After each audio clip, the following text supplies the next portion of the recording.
Blue 22. Hike, hike, hike. You are watching Sports and Sorts live on YouTube. That's 75% sports, 25% sorts. And here are your hosts, Shane and the Bry Man. Shane and the who? Who's this? What is this show? We're back. Sports and Sorts of Shane and the Bry Man is here, and we are back. We finally were able to scramble some time in and get a show on. And we're gonna try and do this a little bit more frequently, but it's gonna be the timing's gonna be different. So normally it's 10ish. We're gonna probably have to scale that back to maybe as 8ish for the near term, just due to both of our schedules right now are a little bit hectic. With everything going on, distance learning, work schedules, all that kind of stuff, we haven't been able to really get to that 10 o'clock time frame, which works well for basically Clint, For the one guy who watches. But I'm going to try and start divvying up these shows into segments of like. When we talk MLB, I'll try and splice them all up so I can put them all on there as well on YouTube. So they're kind of like a little bit shorter segments, but hopefully that will help a little bit get so people can watch what they want to watch. Just because we haven't been able to really keep everything organized as well as we'd like to going into these shows. But we're going to come back. We're going to try and do this a little bit more regularly. And if we can start to get to the point where we can do it twice a week again, that'd be great. But we're just unfortunately not there yet. But hopefully soon. If you have any suggestions, go ahead and throw them in the comments. If you think that you might think of something that we can do, or maybe if it's just you wouldn't mind to see just random rants like Bryman just all of a sudden records himself on his phone, he sends it to me and I throw it on the page. Or do you want, I can do that. Yeah, or do you want like something like I can come out there maybe once or twice a week and just give like a recap of stuff, whatever you guys want, just let us know and we'll see if we can get it to work. I think the random rants just could be pretty funny. We could throw them up on YouTube and put them on Twitter and all that kind of stuff. And that could be kind of funny because, so it's not always funny when Brian Man rants because sometimes it's very serious, but sometimes It's true. it is very funny. It's not actually usually done with humor in mind. It's usually just to get something off my chest because I'm angry. Yes. But sometimes that's very funny. Well, when you get the cool clips like, the Tom Brady and the floppy dick and, every once in a while you get a I wish I had that right now. I with the new soundboard, I still haven't loaded up all those old clips. I have them. I just don't have them on hand. My brother and I were talking recently about like, isn't it weird how we kind of don't hate Tom Brady as much as we used to? Still hate him. I still hate him. But now that he's on Tampa? Definitely not as much. Like him not being in that Patriot uniform with the devil by his side there, it definitely is. Do you hate Cam Newton more? No, I don't actually hate Cam Newton at all.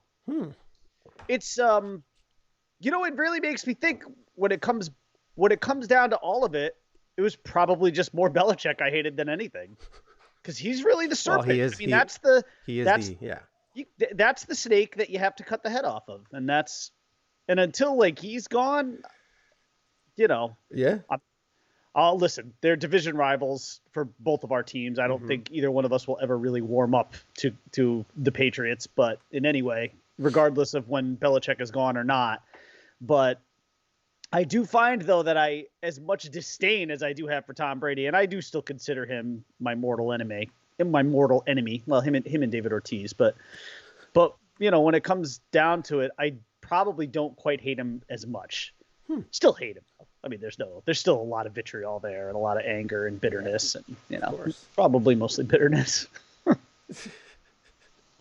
Yes, I would think that. But he's playing well. He had a great game the other day. Yeah, really great game. He was a little shaky, I would say, in the first few starts. But listen, in the guy's defense, he's also 43, but he's also getting used to a lot of new weapons down there too. But he has some really good weapons though. He looked like Tom Brady of old this week. If there was ever a team for him to go to like set himself up for some like offensive success, Yeah, it was a perfect scenario for him. Yeah. It was perfect. And then Gronk comes back too. It's like I think for the Bucks, the biggest thing they got to do is get their running back situation sorted out. I mean, they brought in Leonard Fournette at the last, at the 11th hour, Mhm. and he had one game where he actually played well, and then the next game they didn't really play him much, and then he was out this past week. Mhm. And then Ronald Jones has played, and he's played okay. So I don't know. Like if it's me, if I'm Bruce Arians, I mean, I understand. Again, you just picked up Leonard Fournette like a cup of coffee ago, but you got to play that guy. You got to play that guy. yes. He's a in his prime running back, dual threat running back who can do everything. So I mean, and you saw what he could do, like the one game where he had over 100 yards and 2 touchdowns. He can give you that production. He just has to play regularly. But I get it. I get that they have to work him in too. I mean, he had no camp with them at all. So very understandable. We're just sort of randomly going here, huh? We're not even like. Well, yeah. I mean, I was gonna touch on the stuff that we're gonna be talking about. Because I did want to just kind of give it. We just dove right in. Give everybody an idea of what we're talking about. But you were starting to go and just dive right in, and you know what? Because of that, I was just like, that's good. It's giving me perfect time to go and share it to some different pages, and get it on the Twitter page and get it on the Facebook page. And so thank you for doing. I do that. want to talk Yankees though. I feel like that should be our first and foremost discussion. Yeah, absolutely. We can definitely get into that. So the couple of topics that we definitely are going to be talking about today, like I said, we only have about 30 minutes left. So the couple of topics we're going to be talking about today are Yankees, Rays, ALDS. Obviously, we're both Yankees fans, so that's going to be a topic we're going to touch on. There's not a ton to talk about right now, but as the season goes on to the finale, we'll get into it, particularly if the Yankees are going to be in it.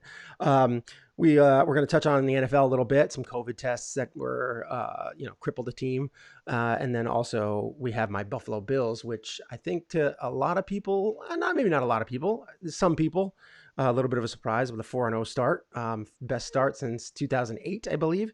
I don't think it's that surprising. I mean, 4-0. 4-0. I don't think it's that surprising. I mean, if you look at the teams they played, I probably would have said, yeah, they should. The beat those teams. Rams are a good team. But that was probably. They also should have lost that game, but we can get into that. But let's get into. So then we have. They should have trounced. They should have won. They should have trounced them and should have lost. Yes. Yeah. But then they kind of did what they do, which is forget how to score late. But the NBA finals, we got that going on. We'll talk about that briefly as well. And then we will get into the topic that we had done on the Wheel of Sorts, which is the NBA players that have not won a World Series, won an NBA championship. And we will talk about that and give our Mount Rushmore of those players. And we'll do that maybe the next show, when we have a little bit more time to prepare. All right. So this was kind of thrown together last minute, but we will do our best to keep you here and entertained. But let's get into it. Let's dive right in. We'll get into the MLB. Yankees, Rays. You had two studs facing off, Snell, Cole. It was early on, pretty good game, back and forth a little bit. And then the Yankees just kind of pulled away, particularly with a grand slam from Giancarlo Stanton. He kind of put it out of reach. But, man, I will say, G-Man Choi, dude, has anybody ever had somebody's number more? No, not that I can think of. He is 10 for 19 off of Garrett Cole with a lot of 4 home runs. Yeah, it's crazy. It's like batting practice for him. I don't get it. And the other thing, the one thing that I wanted to get into, because you definitely watched more games during this season than I did. I was trying to play a lot of golf, and I was watching a lot of golf, and so and I know that's one of the things that everybody's really clamoring for. Is they really want me to dive in and talk about Sergio Garcia's latest win, and they want me to talk about how he did it with his eyes closed. He putt with his eyes closed. What the heck?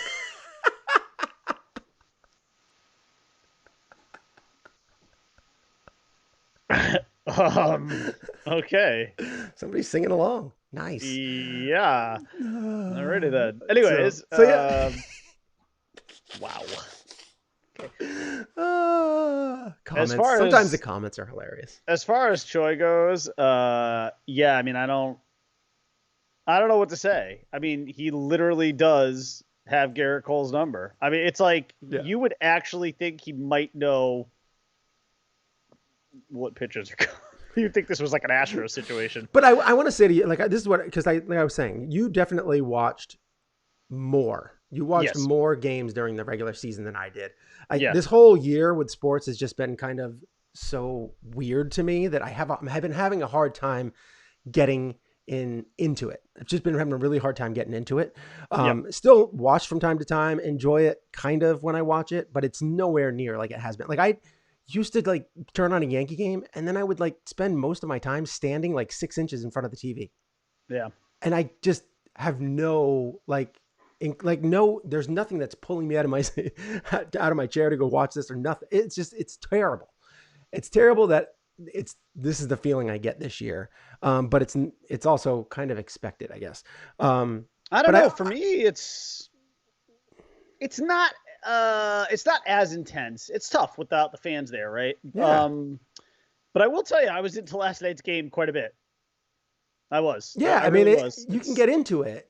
It just doesn't feel the same. It plateaus. Let's put it that way. The excitement level does plateau. Now, if they keep going and they advance, I will tell you this. I told my brother and I were talking about this last week, and I by no means am putting the cart before the horse here because I still think the Yankees are underdogs in this series as they should be.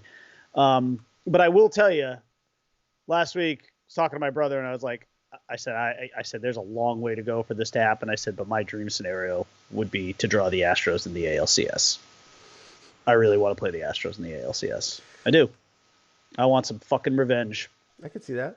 And I really do. And I don't look.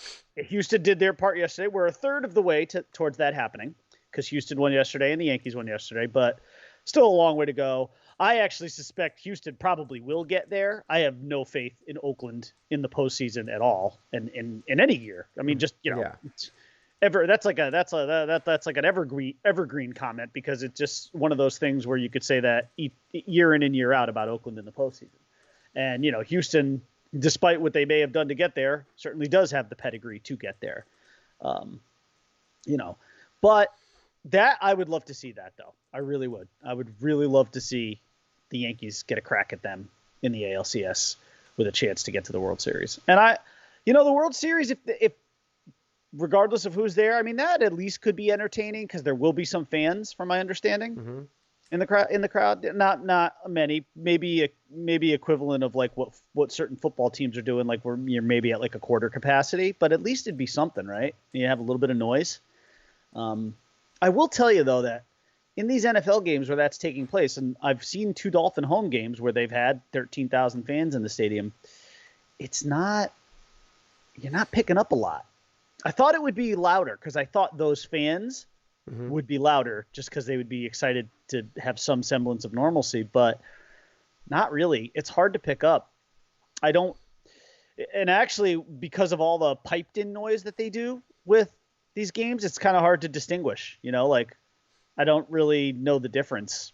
I'm getting so used to like piped in background fan noise that if you get like a real outburst from actual fans, I kind of can't discern it from I can't distinguish between fake and reality right now. Yeah.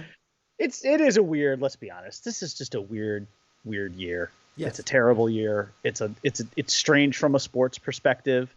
We did have one sports season already end, which was the Tampa Bay Lightning winning their second Stanley Cup in the last, handful of years, which I was actually happy for them. They pulled their Virginia Cavaliers act, similar to what the Virginia Cavaliers, did in the NCAA a couple of years ago, where they were a 16 seed, first ever 16 seed to lose to a 1 seed. Then they came back the next year on a mission and won the national championship. Tampa last year as an 8 seed got knocked out, came back they were an 8 seed, they were the 1 seed, got knocked out by the 8 seed, came back this year and won it all. Okay. So, there was a nice kind of like little redemption story for Tampa this year. So we got one championship in the books. We're going to have an NBA champion crowned in a few days, probably the Heat. Probably the Lakers. And then, we're absolutely, barring disaster, going to get through this MLB season. And the NFL, I wouldn't say it's teetering, but there's some definitely touch and go here. So the question I really had for you with the Yankees and the Rays before, which I never really got to, which is, go ahead. It seemed like the Rays beat up on the Yankees throughout the regular season. 8 out of 10. Right. Killed them. So Owned them.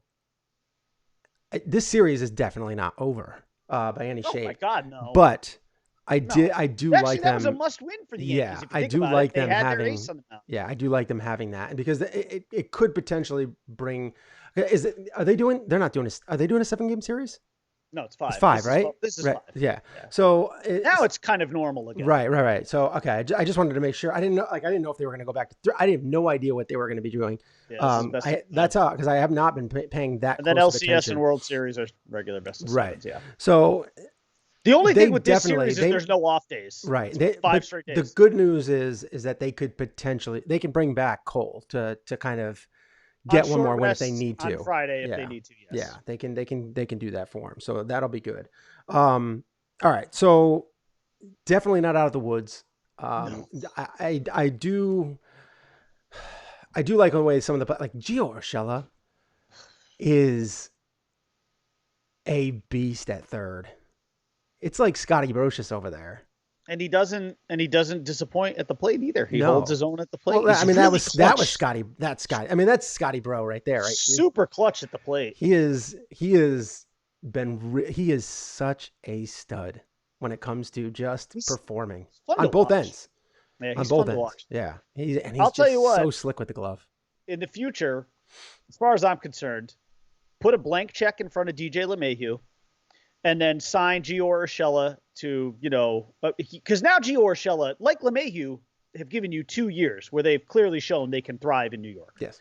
And thrive through a pandemic, which is unbelievable. Yeah. I feel like if you can get through one first regular season in New York and then an unprecedented year like this year, the way they have, I think you deserve a contract. And I think, I haven't looked at Gio's contract, so I don't know. I would imagine the Yankees have a couple of ARB years maybe, but they've got to lock him up. And like I said, I mean, essentially, I would say for LeMahieu, you tell me if you agree with this, a 3 or 4 year deal in the realm of $20 million per. Yeah. So 3 at 60 or 4 at 80. I think you could do. I think 3 years would probably be good, maybe with an option. 3 at 60 with an option. Yeah. And I think that option will probably get passed on. I mean, I think that's what it'll come down to. Yeah. I think because by then he's going to be a little old. I mean, he's not a big home run hitter, but 35, right? He'd be 35. Yeah. In baseball now, without steroids, it's old. I just love the thing I love about these two guys. Not everybody's Brett Gardner. Yeah, the thing I love about these two guys too is you're talking about the personification of everything we wanted the Yankees to be in the last few years, which was to get away from all these home run hitters and get guys who can actually get on fucking base and score runs and move, keep the turnstile moving instead of guys who just pop it out of the ballpark. Mm-hmm. And I understand Brian Cashman has built this team around power because of Yankee Stadium and those confines. I get all that. But the kind of teams that win in the postseason are the kind of teams that have guys like DJ LeMahieu and Gio Urshela. Yes. Those are the kind of teams that win. Yep. Look back. And pitching. And look. And pitching, of course. Mm-hmm. But I mean, it's very, very rare when a team can bludgeon its way to a World Series offensively. It just doesn't happen that way. It just doesn't. The Yankees are built like that. I mean, first of all, look at this entire postseason. What do they have? 11 home runs already in 3 games? Yeah, they're raking away. They're beating the Bombers. Somehow, magically, that switch flipped on, and I don't know how, because it really. I don't ask the questions. Just ride the wave. Just go with it. Right? Yeah. Just go with it. I don't know. It's been good so far, but yes, this series is very far from over. The Yankees draw Tyler Glasnow tonight. He's tough. If he's on, he's tough. I am very fascinated though, especially with the pressure kind of being off, because really you had to win game 1 if you're the Yankees. You don't need to win game 2. But what I think is is interesting about tonight is to see what Davy Garcia gives you in his first postseason start. He has been compared up and down to a young Pedro Martinez, right down to kind of even his looks, certainly his size. He's diminutive at best. So he'll give you a solid 100 pitches. I mean, look, I'm really fascinated to see what he gives them tonight. Yeah. I mean, this is as high stakes a situation as you can get. So far, ironically, everything that Aaron Boone has done this postseason has worked.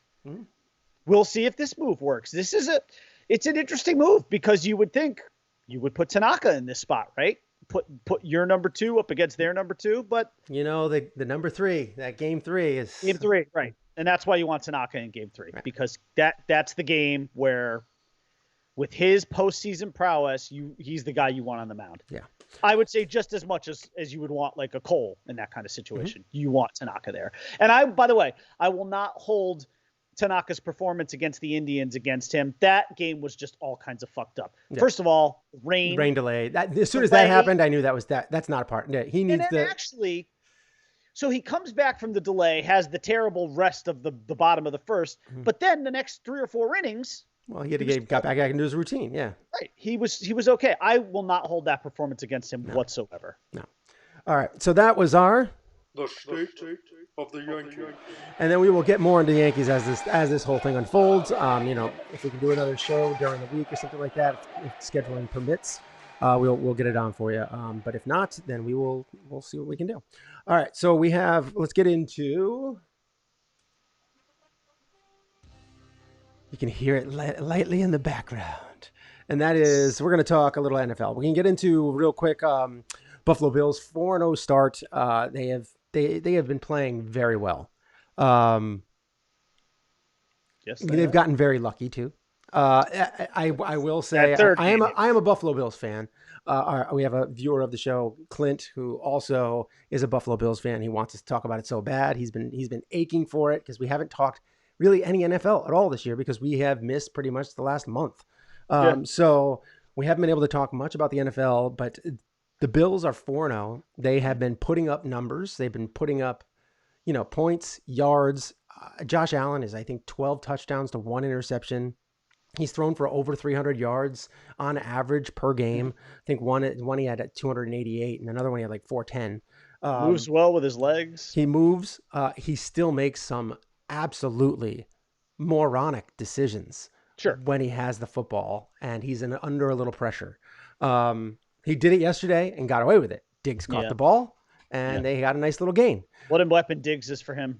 That's the thing that I will say. Like DJ LeMahieu for the Yankees. Stefan Diggs has been a game changer for them because one, he has a guy who will go and fight for that football. He does. I noticed that about him. He does fight for the football. He will fight for that football. He will go after it. He will try, and he wants to have like a 1,200 yard season. He wants to catch like 10 touchdowns. He wants those numbers, and he wants them bad. He doesn't, and he knows he's the best receiver on that team. He knows. He's the best receiver on that team. And he has some good receivers. I like Cole Beasley a lot, too. Cole Beasley into nice that secondary or third slot role for him, when you get a guy like Diggs and you get that, now everybody moves down a peg and that has just worked out really well for them. And listen, Josh Allen is doing what you want out of it. This is his 3rd year, right? Josh Allen, Yeah, this is what you want. This is what you want in year 3, where you are now established. And you're in your comfort zone. Are there still going to be a few mistakes? Yes. Are there still some tweaks to make to his game? Absolutely. But has he arrived? Without question. Yeah. Without question. So he has been performing quite well. Everybody on the team in general is really performing well, except I would say their defense has not lived up to previous years. They have definitely seemed to be much more offensive minded this year. Their defense has been coming up clutch in positions, certain spots, but overall, they've gotten lucky. So to get to 4-0, and I think that you have to be lucky to get to 4-0. We have a comment from my boy Serge. He says Josh Allen looking really good right now. Luck counts because it's definitely on their side. No hating. Diggs was a good addition, and also luck no pluck. SMH. I got it. I understood what you were trying to say. I said luck. I did say pluck. Yeah, I mean, definitely luck in the third game, but in the other three games, yeah, particularly with the Rams. I mean, they should have lost that game. They should have, because they were should've. up huge. They were up by like 3 touchdowns. They got a blown ref call there, and yeah, no doubt. Yeah. But listen, the one thing I will say though about that game is they got out to a huge lead. Wasn't it 28-3 or something like that? They were up by like 3 touchdowns, and they got a huge lead, and then they just forgot how to score. Now, yes, but what I will say in their defense is that, look, when you get a huge lead like that, it does afford you the ability to come back from mistakes if you get behind. I mean, because look, they did get behind, but they were able to come back. Now, should they have won the game? No, they should not have because of the referee call. That being said, they pulled it out, and they are 4-0, and they are in complete and total control of a division that is frankly not that good. The Jets and the Dolphins are, not surprisingly, bottom feeders. The Patriots are actually, you know what? They're better than their 2-2 record. Let's put it that way. When Cam plays, they are better than their 2-2 record. They definitely moved over their offense to Cam Newton style offense. Their defense is good. Cam has looked, for the most part, like Cam of old. Not quite the MVP level Cam, but still a very, very good player, and very motivated player with a huge chip on his shoulder. So it doesn't shock me too much for the Bills to be where they are, not only at 4-0, but in control of the division. I think most pundits predicted this. I think most people thought like this was going to be the way it would go for them. Yeah. I'm not shocked at all. I'm not even shocked by the 4-0 start. The Rams game, look, I would have said that was a toss-up to begin with. So I can't say I'm surprised. To me, the Bills are right where they should be in a division that, where they should win. It'll be interesting to see when is their first game against the Patriots. Do you know? The Bills? Yeah. I can look that up real quick. And it's got to be coming up at some point. But I would say that to me, that's obviously your biggest test. It's a little while, actually. Was it still? Well, okay. I wouldn't say their biggest test. Their biggest test comes up in 2 weeks. Well, if you're talking about within the division, of course. Oh, within the division, yeah. So this coming week, they play the Titans. That's a big test. And then the week after that, they play the Chiefs. Oh, okay. So there you go. Then they go back and they play the Jets, and then they play the Patriots. Okay. So your worst case scenario is 5-2 going into the Patriots. Worst case. Well, yeah, that would be your worst case scenario. You're going to beat the Jets. Come on. Yeah, well, I mean, I would like to say yeah, but it's not like we destroyed them last time. 27-17 isn't. I think you, me, and a few other yahoos could probably beat the Jets right now. Let's not. God, that's an awful team. Although I have to tell you, Dolphin fans, myself included, are having a lot of fun with Jets fans on Twitter because we're just kind of we're doing that thing where it's like, no, you don't want to get rid of Adam Gase. He's really, really great. This is the guy that you want long term. It's really fun to be on this side of the Adam Gase thing because the other side of it stunk. Yeah, but speaking of a team that's stinking, I mean, we also have the Cowboys who are like 1-3. They have started off pretty bad, and lots of big contracts were thrown around. And I would like to say I hate what I'm seeing, but I really don't. Because for so many reasons, because Skip Bayless loves Dak Prescott. Yeah, I know he does. Everybody who's ever watched the show knows how I feel about Dak. How he was just an average quarterback. He's like the bottom third of the league, and he should not be paid like that. But I still think he's an above average quarterback, and I would not mind him on my team. But well, I shouldn't say that because Tua is going to be the one.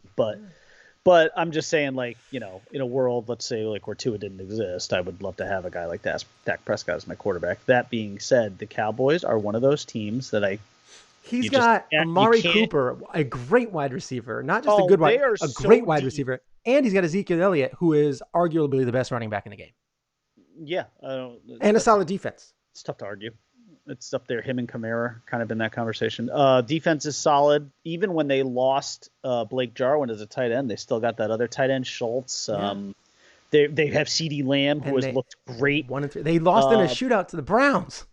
And they lost to you know what, though? Okay, I'm glad you brought the Browns up, because I want to say the Browns are one of those, man, they're one of those teams that they are proof that coaching is so important in this league. Because look what happened. Don't get me wrong, the Browns added a little bit of talent in the offseason. They did. They beefed up their offensive line. They got themselves another good tight end to go with David Njoku.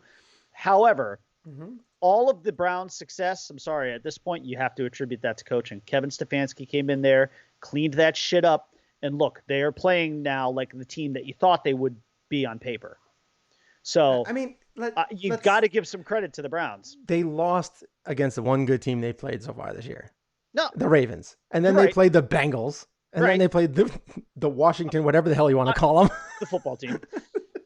And then, and then they went into Dallas and dropped, 49 on them. 49, yeah. I'm not saying that the Bengals are, I'm not saying that the Browns are legitimately a, deep contending playoff team. What I am saying is that coaching matters, and that I think if Freddie Kitchens was still there, I don't think you would be, I don't think you'd be seeing this, what they are doing offensively is impressive. They're putting up a ton of, but as they should. Look at the weapons on that team. I mean, when you've got Jarvis Landry throwing touchdown passes to Odell Beckham Jr., things are going right. Things are definitely going right in Cleveland. Well, Baker doesn't do it very much, so. No, Baker, what's funny, like if you had Baker last week from a fantasy perspective and you saw that he put like 49, you saw that they put 49 points on the board, you'd be like, oh my God, did Baker Mayfield get like 40 fantasy points? No, he only threw like 2 touchdowns. He's not that good either. He's okay. He's all right. Exactly. He's okay. He's. I still think he's good. I think it's going to take some time. I still think it's going to take a little time with him. I still think in a lot of ways, because now you've got another new coach too. Yeah. So, in Baker's defense now, he's had a couple of coaches already. I think you just have to give Baker Mayfield another this year. By the end of this year, I want to see him performing the way we thought he would perform as a Heisman Trophy winner. Baker? Yeah. Yeah, that ain't happening. I don't know. That ain't happening. Well, if you had that ship has sailed. Well, I can't say that. I can't say that. I can't say the ship has sailed on Baker Mayfield yet. I still think there's a lot of potential there. Oh, I could say it. All those weapons, you would think just all those weapons around him would make him that much better. Yeah. I think he'll get there. Mm-hmm. I do. I have faith in Baker Mayfield. You have more faith than I do. I see what I've seen, and I don't see anything great. I think I have more faith in Baker Mayfield and Dak Prescott than you do. Yes, so. I've seen what I've seen, and I just don't see what I don't like what I see. I don't love what I see. I see okay, not great. It's like when I watch them, I'm not like, wow, that guy's good. He really does this exceptionally well. I haven't seen one thing that Baker does exceptionally well, except for do commercials, and even those are only okay. They're not that good, actually. I would say the commercials are not good. Yeah, because he's not likable. That's the problem. You can't have a guy doing all these funny commercials when he's not likable to begin with. That part, I think maybe we're in sync on. I could see how he's not the most likable dude. All right, let's move on, because we gotta wrap up real quick. Yes.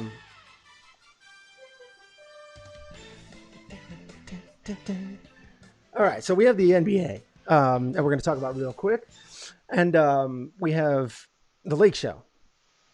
I would say beating up a little bit on the Heat. They are up 2-1, and I will say LeBron James, for all those haters out there that are the big LeBron James haters, and there are a lot of them out there. He is old as far as NBA players go, and yes, he is essentially 3 games into the finals against the East's best team in the East, and basically putting up a triple-double, averaging it. He's got an average of somewhere along the lines of like 29, 28, something like that, maybe 27 points per game. He's got 9 assists per game, and he's averaging at about 11 rebounds a game. Mm-hmm. And then you have, now granted, he played an amazing game. Jimmy Butler. Yeah, I love Jimmy Butler. I always have. I just think he's just such a talented player. How can you not? He's just so tenacious. And Tyler Hero, my favorite street ball player. And he had a triple-double in the playoffs, in the last finals game. A historic game, actually. In game, 40, 13, and 11. That's a historic That's basically, it's not really, but that's kind of what LeBron's done this whole series. Like, he had one game that was great like that. And, you know, Anthony Davis didn't show up for that game. I think he only put up like 15 points. You know, he didn't really do much. You know, LeBron still put up 25, 8 and 10. And it's just this, you know, it's just kind of a low game for LeBron. 25, 8 and 10. But Jimmy buckets, 40, 13 and 11. It was amazing. Amazing game. Yeah. But I do not see this going to the wire. No, I think I still think it ends in 5, to be honest. It should. And the Heat are banged up right now, too. Yes, it should. I actually still can't believe they won that game. I mean, Jimmy put them on their shoulders because they were down 2 guys. Mm-hmm. Who was out? Dragic was out, and yep. who was the other? Who else was out there? Yeah, they were down 2 guys. I still can't believe they won that last game. Now, I will say this: if they do win Game 4, all bets are off at that point. Yeah, I mean, then it's a best of 3. And, I don't think it's. I think they'll win. I think the Lakers. I mean, listen. I have thought from the beginning of the season that the Lakers were going to win, and I thought for no other reason, just of the cool storyline that they were going to win it for Kobe. That was kind of my whole feeling. I have one observation about LeBron James. Mm-hmm. He can still, if he wanted to, and you can tell, if he really wanted, and maybe he just doesn't have the physical energy anymore to dominate like this. But there is this one move when he gets it, when he's pushing the ball up the court, he gets a full head of steam, and he does that move where he just goes strong to the hoop, layup on the right side of the hoop. No one can stop him. Nope. It's a freight train, and they don't even like bother to try and stop him. And I keep asking myself, literally scratching my head, I'm like, why doesn't he just do this every time down the court? No one can stop him. He literally cannot be stopped. Every time I've seen him do that move, it's like the Red Sea parts, and like everyone just gets out of the way and they just let him drive to the hole. And he does it every game because he's so big and strong. He'll do it a few times a game, and I'm just like, this should be their first option on offense every time he has the ball. I agree. Just let him take it to the hole. I mean, listen, I know you've got Anthony Davis, and they've got. Yeah. They're a good team. Mm-hmm. They're a deep team. Oh yeah. The Heat are a deep team too. That's actually why they're in the finals. And that's actually why they were able to win Game 3, even down 2 guys. But listen, I don't see anybody stopping this train. The Lakers are going to win this year. LeBron is going to get what will now be his 4th championship in I think 10 tries. And Anthony Davis is going to get a title, and all is going to be well in Lakerland. That's it. And they will honor Kobe, I think, as best they can, which is tough because I think that this is where you're seeing the lack of fans kind of hurt the game, because I can only imagine if the Lakers would have won the finals in La La Land in front of their home fans with the kind of tribute they would have done to Kobe, the kind of memoriam they would have done to him.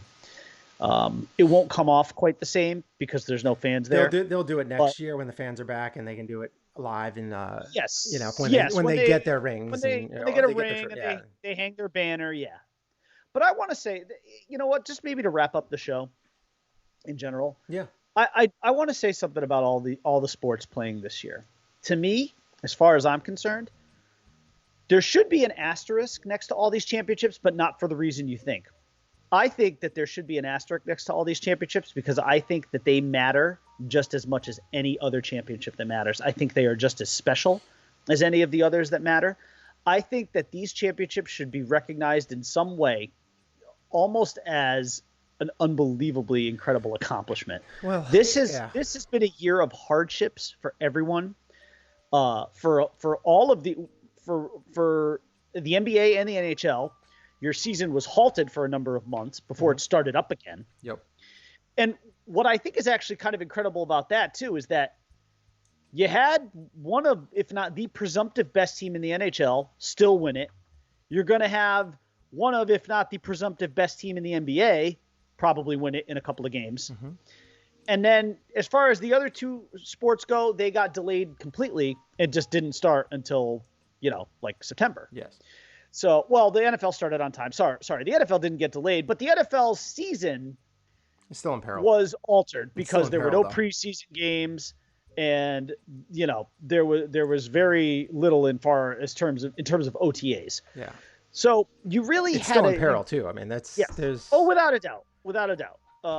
And we kind of, I think we probably all logically felt like the NFL was the one sport that was gonna probably be the one that could suffer the most. Yes. But I really think that these champions in all four sports should really be honored this year. I really do. This is an they're going to go. I mean, this is going to year. be a history note. I mean, Yes. that's. Yeah. I mean, and I think, you know what? And in baseball, I'm going to really tip my cap to whoever the champion is there, because that team, yes, okay. So you went through a shortened season where there were only 60 games played. You had to add another layer to the playoffs. So now you've had to win an unprecedented amount of postseason games, 13. Mm-hmm. In a lot of cases, you've had to play consecutive games with almost no breaks. These AL and NLDSs are all 5 straight days of baseball.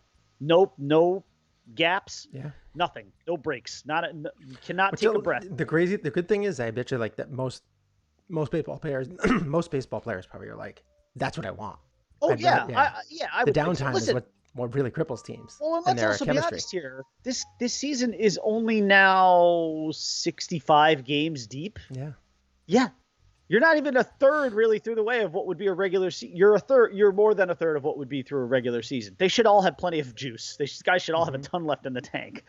So yeah, I don't feel bad for them in terms of playing all the straight games. I'm just saying that the circumstances of what COVID-19 has done to sports this year has to be taken into account. And I do not believe that any of these championships should come with negative asterisks. Right. I think they should all come with very positive ones. Well, yeah. I mean, it's going to be a history note, which is going to be crazy. I mean, you're going to think about like what teams won in 2020. Yeah. Why is 2020 so important? Yep. Well, but they should all count. I mean, a pandemic going on and count just as much as any other championship, in my opinion. They really should. All of these teams, whoever comes out, I really think that they will have earned it this year. This has been a lot for everyone to go through. Yeah. And then, obviously the last thing to say before we go out is our incredibly brave and powerful leader contracted COVID-19, and he's acting every bit like the dumbass child that he has been for the last 4 years. Got up there and took his mask off. He's huffing and puffing there on the balcony on the White House, and you could see it. I was actually in pain watching him breathe. Yes. Like, I was almost trying to say, like, Mr. President, breathe with me. Come on. Yeah, my wife, doctor, she was like, he might not make it out of this. Like she's like, it doesn't look good. Because this is right when you're getting to the point of where he's the virus actually gets bad. Right. The viral load is going to be at its most, right? Right. Yes. So I will tell you, if he doesn't make it, first of all, he's wholeheartedly himself to blame because he's been so cavalier about this from the beginning. He has not worn masks. He's made fun of Biden for wearing a mask. Yeah. Right. Which he called the biggest mask he'd ever seen. Right. And basically called Lord Helmet. Yeah, he basically did call him. Yeah. Dark Helmet. Funny. But essentially, he's mocked this from the onset, and he spat in the face of this. He tugged on Superman's cape, whatever cliche you want to use, and now it is coming back to get him. And he's playing it down like it's nothing. And let's also remember, the man is in his mid-70s, so he's in the target zone as far as people who, when they do get this, but don't he's in come prime out physical health. And he is morbidly obese. So, yeah, I'm not just looking saying, good. It's not what you want. It's definitely the reason why he went in there and probably went kicking and screaming and said, "Give me everything you got." And then, right. And so, so he comes out. He comes out saying, "I feel better than I have in 20 years." Yeah, that's the steroids, dickhead. Yeah. We know. Yeah. Listen, I've never been on steroids at all, and I've never needed them, thankfully, to recuperate from anything. But I can imagine I'd be feeling pretty fucking good if I had some juice in me. Ask A-Rod; he'll tell you all about juice. Or Andy Pettit, the amazing recovery that you're able to have. Bonds, Clemens, sure, Palmeiro, Big Phony, all of them. Yeah. Manny twice. Yeah, Ryan Braun, Cano. Yeah. Who knows? Don't you know? Well, we do now. Well, yeah. Anyways, that's our show. Yeah. We've come to the end of our program, and to quote the great Tony Stark, part of the journey is the end. Oh, I haven't said that in a while. I know, it's been a while. Feels good. That's good. You can follow us. You can go ahead and subscribe to our channel, YouTube channel. You can go by hitting the subscribe button. That'd be great. It's awesome. Smash it. Liking the video actually helps us a lot. Get into that algorithm. So if you can like the video, that's also great. It's also great. Like the video, and hit that notification bell if you get the chance. You can go ahead and smash it and click on notifications, and it'll go right to your email or wherever you get your notifications. It'll pop up on your phone maybe whenever we go live, because that's going to be kind of not random, but we'll try and let people know when we're going live. It's been a little bit more hectic of late, but we'll do our best. We post it on Facebook every time. Facebook page at Shane and the Bryman at gmail.com. It's been a while. Or it's facebook.com/Shane and the Bryman. And then it's Twitter at Shane and Bryman. I posted it on there as well today. You can find me on Twitter at Einhornisfinkel and Instagram at Happy McAvoy. You can find me on Twitter at _Bry_man. And hey, Oh, shot my best round the other day. By the way, 77. That was good. Yes, that was impressive. By the way, speaking of Twitter, I totally forgot to mention this to you. Did you see yesterday? I actually got a reply back from our boy Breckenmeyer. No. Yeah.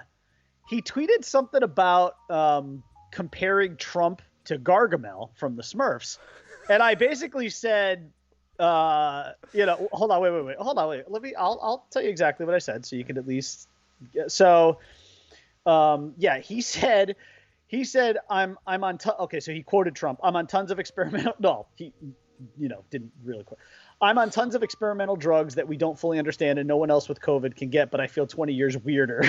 Now I'm going to go home to my launch codes because I'm magic. I'm magic. Our president is officially Gargamel.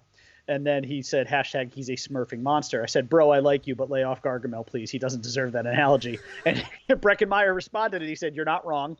Apologies to the Gargamels during this trying time. And then I actually went back at him because I thought you would see this. I said, thanks, brother. P.S. Still miss Franklin and Bash like crazy. Oh, I miss Franklin and Bash so much. So I thought you would appreciate that.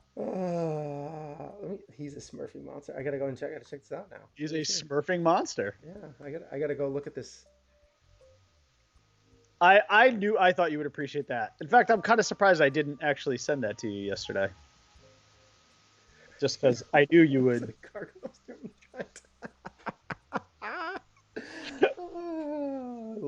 I love it. I'm gonna like that.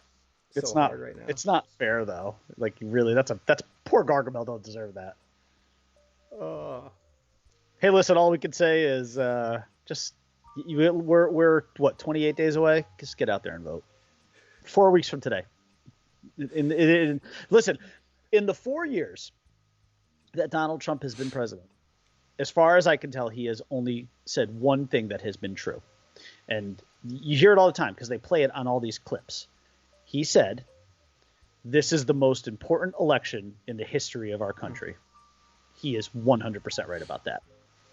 Now, the irony apparently did not hit him very well on him saying that because it's important that we get him out. Right. So that's the part that's ironic is that he's not quite seeing there what he's saying. But I got to tell you, I don't know, man. We got to just go out and vote.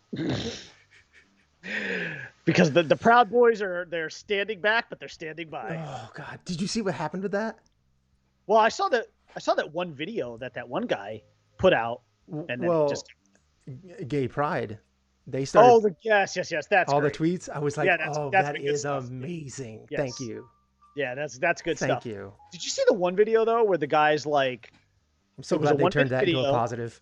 It was a 1 minute video. Yeah. It was your typical MAGA small dick energy, big fat guy with a beard kind of thing, and he's doing this. He's doing. Oh, I saw that. I saw you comment on that.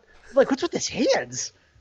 Are you okay? Do you have like a nervous tick going on or something? Like, yeah, he couldn't stop with the hands, and he was basically like, if Biden wins, we're coming for you. Yeah. So like that, but you saw the question that I asked, right? Like, what is exactly your strategy? Are you just gonna take to the streets and start shooting up neighborhoods? Yeah, you gave us your plan, man. What are you doing? What is the actual like plan of attack? Like, what tactic are you going with here? Are you gonna just infiltrate communities and just start shooting people? I don't know. I'm very curious. I really am. But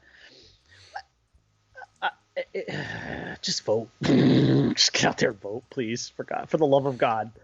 For the love of God, get out there and vote. This year of all years. Our ballots came. My wife and I are going to fill them out. I'm going to go drop them off. I might even go drop them off this morning, actually. So, going to get her done. Nice. Yeah. Are you voting in person, or are you doing a ballot? I'm voting. Me and my wife both decided we have to vote in person. Oh yeah. Because we are terrified of ballots.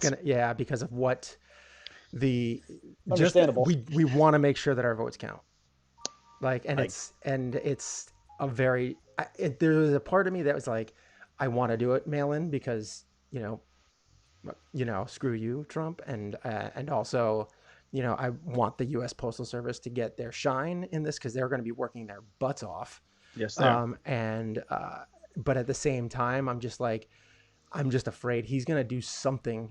He's going to cheat. Insane. Oh, he's going to cheat. It's just a question of how and to what extent. I'm afraid that he's going to do something absolutely insane, and then he's going to just completely wipe out all those all the mail-in ballots. And I'm like, he definitely has. Well, okay, we're now making the assumption that he gets out of COVID in one piece, but let's assume that happens, because with our luck, he will.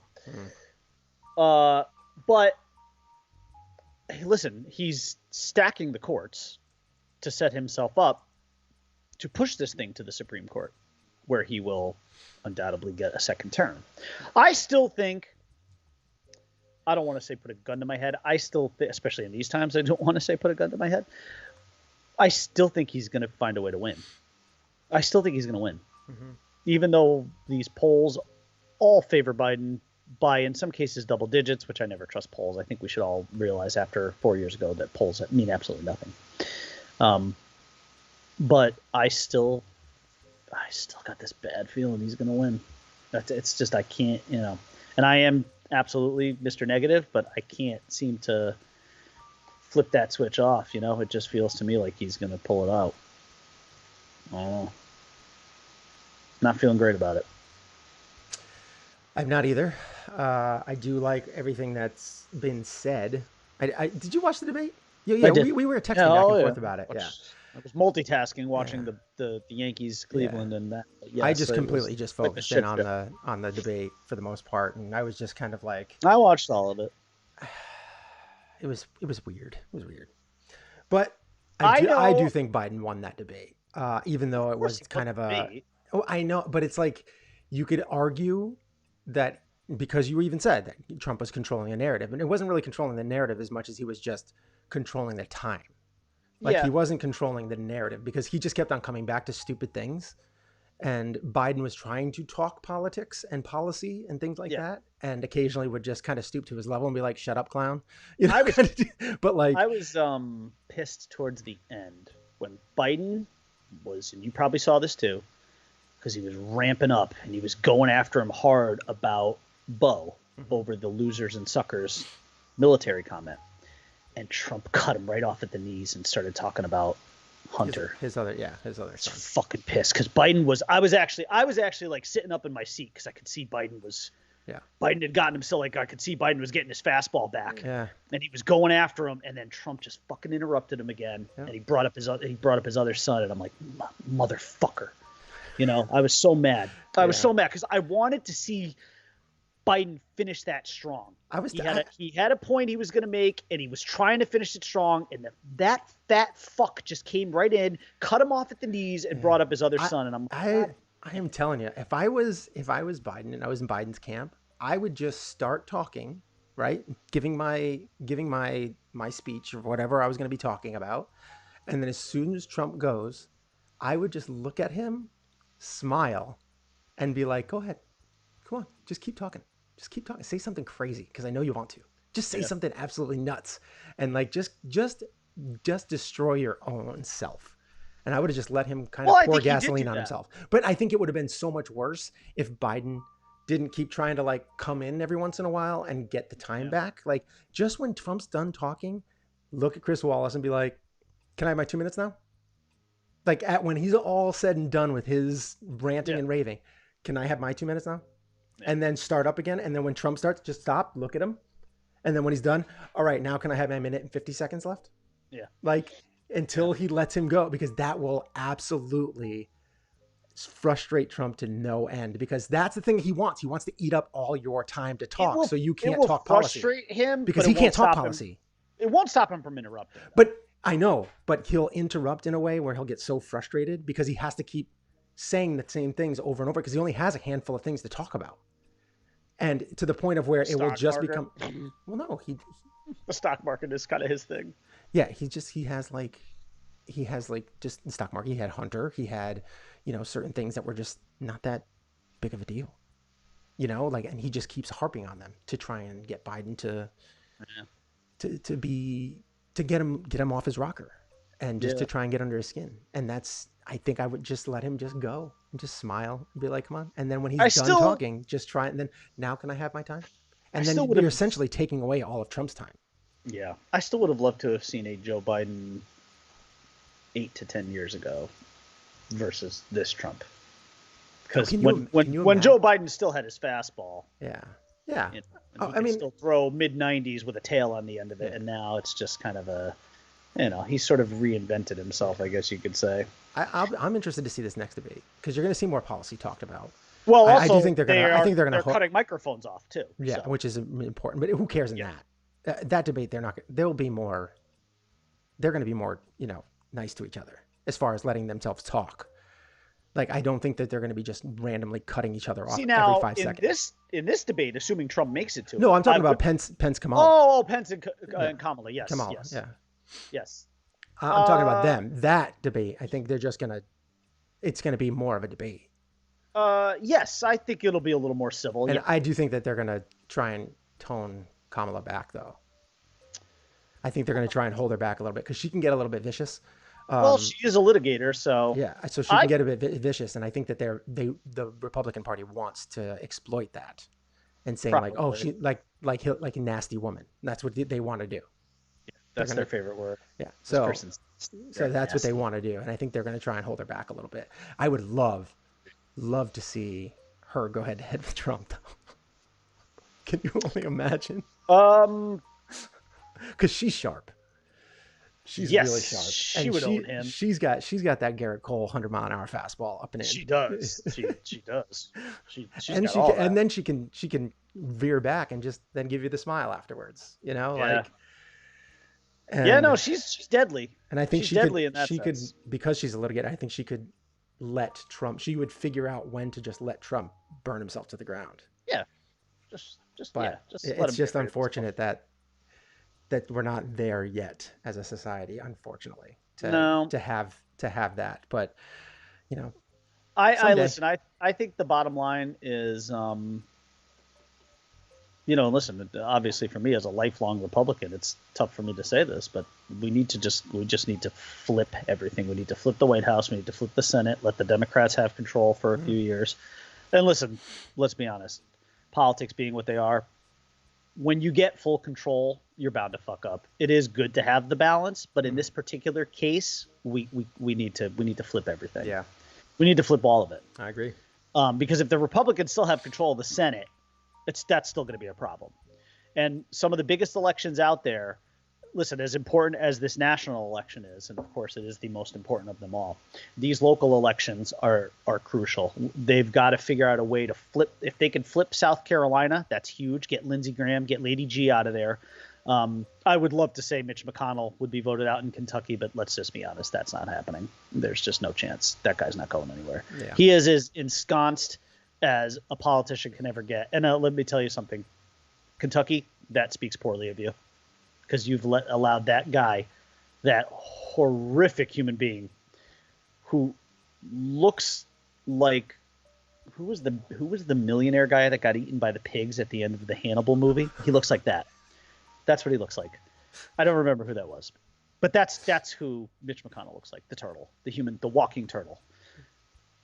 Shame on you, Kentucky. And you know what? I'm sure there are a lot of people in Kentucky who are disgusted, but they'll never vote him out.